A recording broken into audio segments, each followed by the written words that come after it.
باسێک لە بنەمای ئاڕاستەی پەروەردەیی لە ئیسلامە ئەکەین کە هەر بەردەوامبوونێکە لەگەڵ بابەتەکانی تری پێشووە کە باسمان لە هەفتەی ڕابردوو لەسەر علم و ضرورەتی علمی شەرعی و شارەزابوون لەوەی کە علم شتێک نییە ئینسان وازی لێبێنێ بەڵکو یەکێکە لە ضرورەتەکانی پەروەردەی ئینسانی موسڵمان.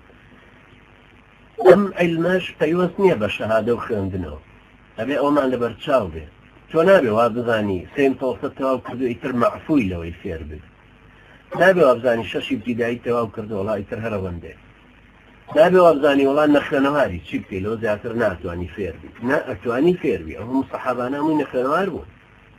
ئەی چۆن توانیوانە لە دینەکە تێبگەن؟